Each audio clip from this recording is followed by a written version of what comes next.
Hello guys, good morning, good morning. Today is Saturday at yan na guys, mapapagawa na po ng kisame po dito po sa kwarto muna ang unang gawin.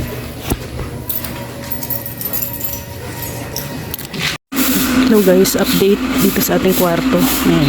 Nilalagyan na po nila ng anong tawag niyan? Anong tawag niyan? Anong tawag niyan? Ito? Ha? Wall angle. Ha? Wall angle. Wall angle. Yan yung kakabitan ng mga ano, parings. Paring. Yan daw po yung kakabitan ng mga paring.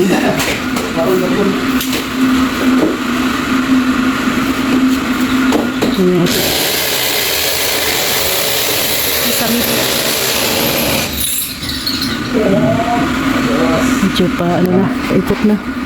Yan na lang ang kulang.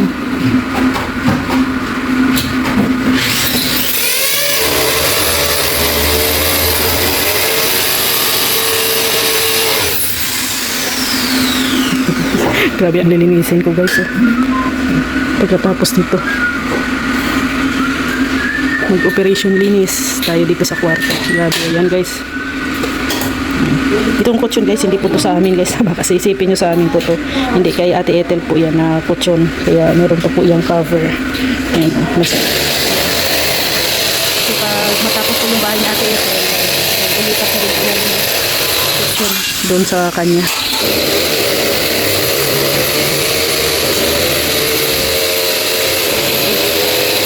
Maalikabok. Maalikabok. Sobra. Dami tayong lilinisan pagkatapos nito. Tapos dito na side guys, dito ako magpapagawa ng closet.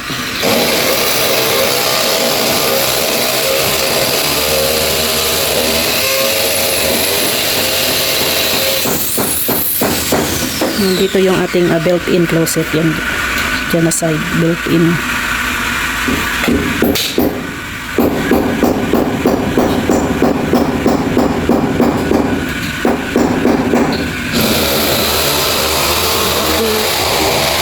Dito sa ating kwarto, ginagawang kisame.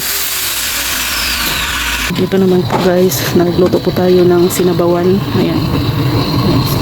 May ano na po yan, may gabi. So yan ko na lang pong kumulo. Lalagyan ko po yan ng ano mamaya, sinigang mix. At saka ito guys, update dito sa ating terrace. Yan o, yung tinapos na po ni Gary. Yan dito. Tapos na ang dito na side. So dito na lang na side sa kabila. Sa taas. Yan, dyan na lang sa taas. Ang gagawin ni Gary. Kabilaan. Yan guys, so, ganda na tingnan. Ganda na tingnan ng bahay.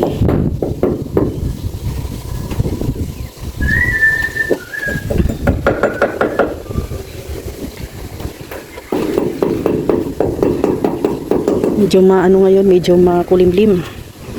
Medyo makulimlim po ngayon ang panahon. Maganda ang panahon kayo ngayon kasi hindi mainit, hindi din maulan. Ito yung mga panahon na maganda talaga. Guys. Then ito, yan, nailagay na din ni Gary itong tiles dito. Lalagyan na lang ng grout yan. So, may tape pa po ito, no? Ayan, meron pa pong tape. Hindi ko pa tatanggalin para mas lalong titigas yan, guys. Yung nakaraan kasi, bilis lang namin tinanggal yung tape. At bukas pa ko tatanggalin para kakapit talaga yung tiles. Yung nakaraan kasi, mga ilang ano lang, half day lang ata, tinanggal na agad namin yung tape. Kaya siguro natikal, kaya hindi pa siya masyadong matigas. Tinanggal na agad. Ito yung ating ano, pasensya na po sa makalat na ano po guys, no, dito sa ating sala kasi na under construction tayo ngayon. So yan yung mga wirings. Mamaya pag may paring na po yung kwarto, lalagyan na po ng mga ano, wirings. Yan, grabe. Pagkatapos ito guys, general cleaning to the max tayo dito sa bahay. General cleaning. Pagkatapos ng kwarto, yan. CR naman ang next na lalagyan ng kisame. So habang nagkikisame sila sa CR, maglilinis tayo ng kwarto. Ayan. Dami pang trabahuin dito sa bahay. Ito yung dirty kitchen natin, hindi pa po ito tapos. Ayan, bala ko pa pong dagdagan pa ng hollow blocks dito. Ipantay ko na lang dito yung hollow blocks. Bala ko din na lalagyan din ito ng hollow blocks. Ipapa-hollow blocks ko na rin ito. Ayan, para ano siya. Then decorative na lang na hollow blocks din dito, pati dito sa taas. Para hindi mapasok yung ulan.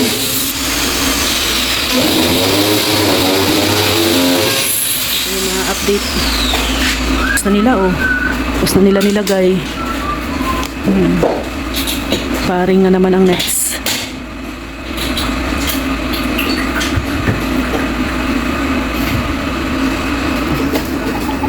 Pag malagay ang paring, saka na yung mga wire para may patungan yung mga wire.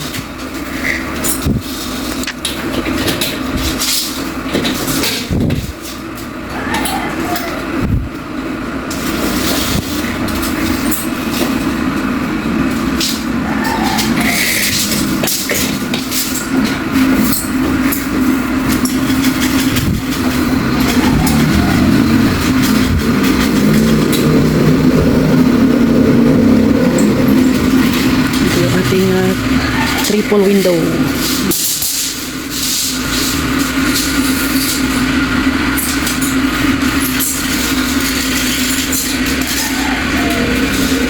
Mabusisi din pala yung pagpapagawa ng guys, ng kisame.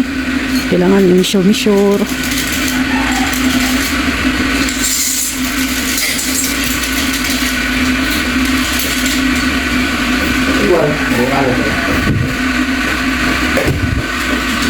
Ayan, yung isang gumagawa guys, kapatid po yan ni kapatid ni Gary.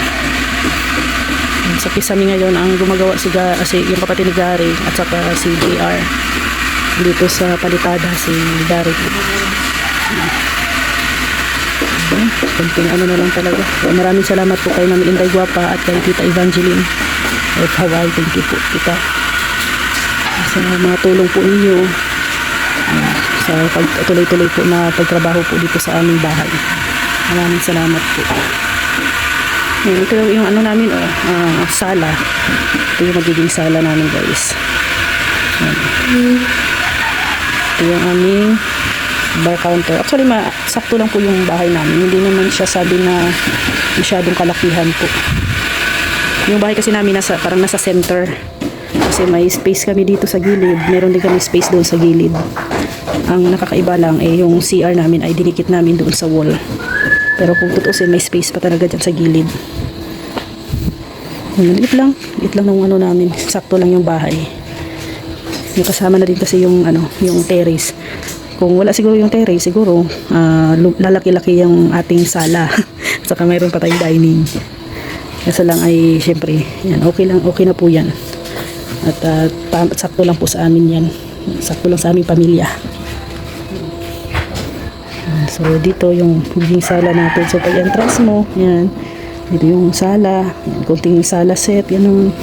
So wala na kaming dining dito guys, dito na. Pero maglalagay ako ng maliit na table dyan para if ever na kakain kami, pwede din dito magkakaroon ng kainan, dito na area. Yan, dito na area kainan, yan, table, yung maliit lang.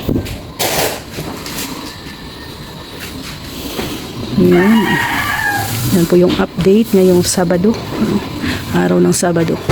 Yan, pasensyahan nyo na po yan dyan guys. Kasi magulo pa. Pag magkaroon na po tayo ng siguro built-in cabinet, ayan, mawawala na din po yung mga boxes dyan. So, pero unahin muna natin yung yung kisame. Kasi patapos na rin po yung patapos na rin po yung palitada. So papalitadahan pa po dito sa likod guys if ever na mayroon pa silang time. May araw pang bakante. Pag bakante po sila ay na po yan. Papalitadahan na po tong likod bahay. Kasi ayan guys, pag maulan kasi ay ayan nababasa. Naaanggi dito. Kaya kailangan talagang mapalitadahan siya bago magpintura dito sa loob. Kasi itong buong kakalain ang aming dito kami. Lahat po eh. So yun na guys, nilabas na talaga ng higaan. Kasi hirap sila maglagay ng metal paring pag nakaano yung higaan.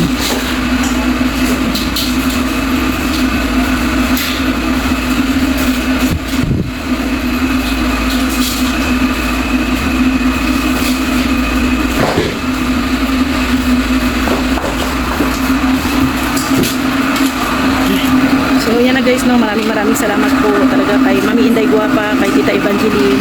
Ayan, thank you po sa tulong po na hanggang ngayon tuloy-tuloy pa rin po ang trabaho dito po sa aming bahay. Maraming salamat po. At syempre sa inyo po buong Team Kalingap at sa mga viewers, no, at saka sa mga tao po nagtitiwala sa amin. Thank you po ng marami. At yan, mamaya po update ko naman po kayo kung ano naman po yung panibagong yung paglagay po nila ng paring po, no? Mamaya after lunch.